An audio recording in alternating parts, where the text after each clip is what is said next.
আসসালামু আলাইকুম শিক্ষার্থীরা, কেমন আছো? আজকের বিষয় আইসিটি অর্থাৎ ইনফরমেশন অ্যান্ড কমিউনিকেশন টেকনোলজি, বিষয় কোড 154। আমরা প্রতি সপ্তাহে একটা করে আইসিটির ক্লাস করতেছি।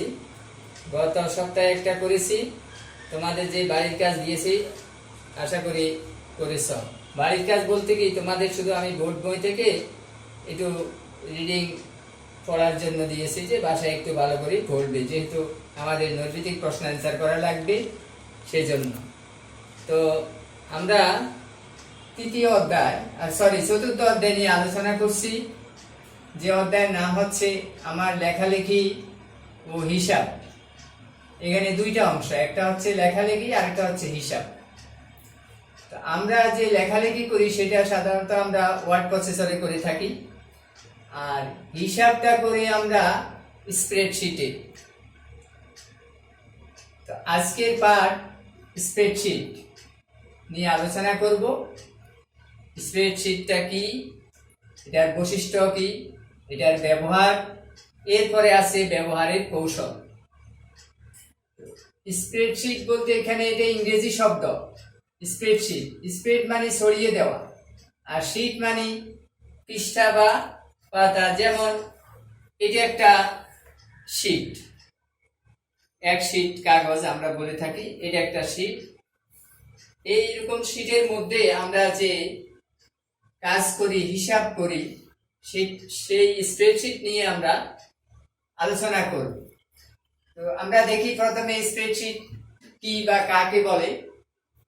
স্প্রেডশিট হচ্ছে এক ধরনের অ্যাপ্লিকেশন সফটওয়্যার যা তালিকাবদ্ধভাবে ডাটা বিন্যাস, বিশ্লেষণ ও সংরক্ষণে ব্যবহৃত হয়। এটা হচ্ছে একটা অ্যাপ্লিকেশন সফটওয়্যার, কম্পিউটারের একটা অ্যাপ্লিকেশন সফটওয়্যার, যে সফটওয়্যারে আমরা তালিকাবদ্ধভাবে ডাটা বিন্যাস করি। বিন্যাস মানে ডাটা সাজাই। যেমন আমরা পরীক্ষার ফলাফল, আয় ব্যয়ের হিসাব, বেতন সংক্রান্ত হিসাব ইত্যাদি বিন্যস্তভাবে আমরা করে থাকি, সাজিয়ে থাকি। তারপরে বিশ্লেষণ করি, যেমন পরীক্ষার রেজাল্টে কার ফলাফল কেমন হয়েছে, কার রেজাল্ট ভালো, এগুলি বিশ্লেষণ করি। এরপর আমরা সংরক্ষণ করে থাকি, এটাকে আমরা পরবর্তী সময়ের জন্য আমরা এটা সংরক্ষণে রাখি। মূলত এই সফটওয়্যার হিসাবের জন্য ব্যবহৃত হয়। মূলত এই স্প্রেডশিট যে একটা অ্যাপ্লিকেশন সফটওয়্যার, এটা মূলত হিসাবের কাজে, হিসাবের জন্যই ব্যবহৃত হয়। এখন আমরা দেখব স্প্রেডশিটের কি কি বৈশিষ্ট্য আছে। বৈশিষ্ট্যগুলো আমরা দেখি। স্প্রেডশিটের বৈশিষ্ট্য: ক, বিভিন্ন রকমের সংখ্যা বা অক্ষর ভিত্তিক উপাত্ত নিয়ে কাজ করা যায়। এই শীটে আমরা বিভিন্ন সংখ্যা নিয়ে কাজ করি অথবা বিভিন্ন অক্ষর নিয়ে আমরা কাজ করে থাকি।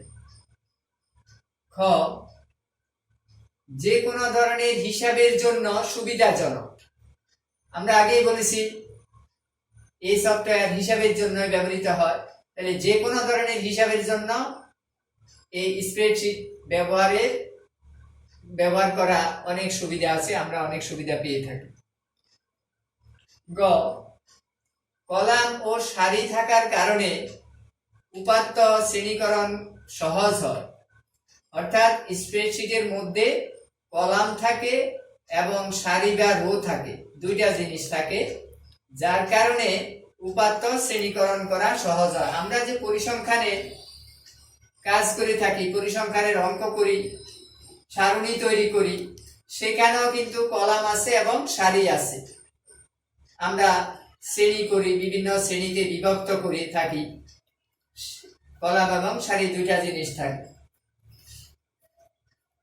যেমন দেখো, এখানে একটা শীট আছে, এখানে ফলাফল যে আমরা তৈরি করি বা আমরা যে পরিসংখ্যানের কাজ করি, এরকম এখানে দুই দিকে গড় করা থাকে, হ্যাঁ, যেগুলি লম্বালম্বি ভাবে উপর থেকে নিচের দিকে যে ঘরগুলি আছে, এগুলিকে বলা হয় কলাম।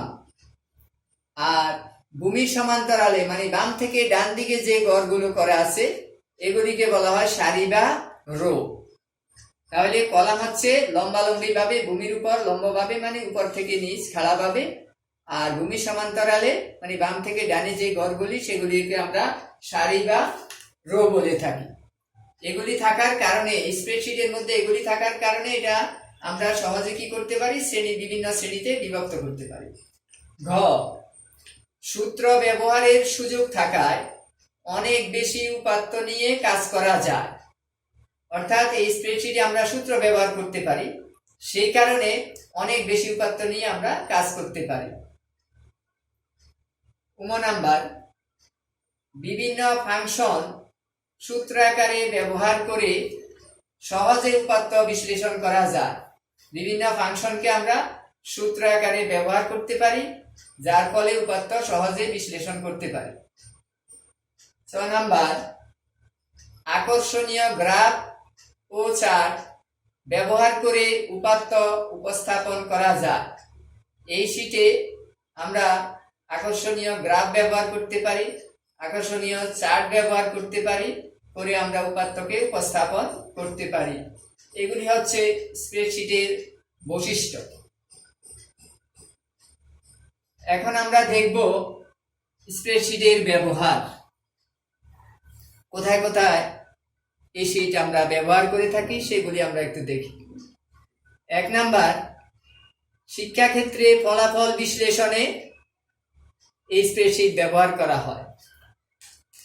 তোমাদের যে পরীক্ষার ফলাফল, সারা বছর তোমরা যে পরীক্ষা দিয়ে থাকো, সেই পরীক্ষার যে ফলাফল আমরা বছর শেষে তোমাদের হাতে একটা ফলাফল কার্ড, অর্থাৎ যেটাকে আমরা পাঠোন্নতি পত্র বলি,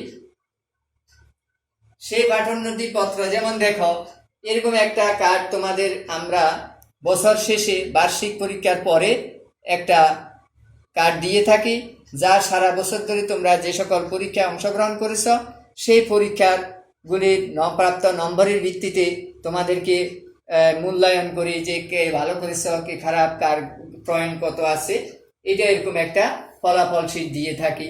এই শীটের মধ্যে আমরা যে কাজ করি এটা হলো স্প্রেডশিটের কাজ। 2 নাম্বার, আয় ব্যয় হিসাব। এটা আমরা সর্বক্ষেত্রে করি, আমাদের প্রতিষ্ঠান, শিক্ষা প্রতিষ্ঠানে আয় ব্যয়ের হিসাব, দেশের আয় ব্যয়ের হিসাব, অথবা আমাদের পরিবারের আয় ব্যয়ের হিসাব আমরা করে থাকি, যে আমাদের আয় কত, ব্যয় কত হবে বছরে, সেগুলি আমরা হিসাব করি এই শীটের মাধ্যমে। 3 নাম্বার, বাজেট তৈরি। সেটাও আমরা পারিবারিক বাজেট বা প্রাতিষ্ঠানিক বাজেট অথবা আমাদের দেশের বাজেট তৈরি হয়ে থাকে, সেই বাজেটেও এই স্প্রেডশিট ব্যবহার করা হয়। 4 নাম্বার, বেতন সংক্রান্ত হিসাব। কোনো প্রতিষ্ঠানের কর্মকর্তা কর্মচারীদের যে বেতন দেওয়া হয় সেটার হিসাবও এই স্প্রেডশিটের মাধ্যমে করা হয়। 5 নাম্বার, এয়ারলাইন্স রিজার্ভেশনে এই শীট ব্যবহার করা হয়। 6 নাম্বার, আয়কর হিসাব এবং বিশ্লেষণে স্প্রেডশিট ব্যবহার করা হয়।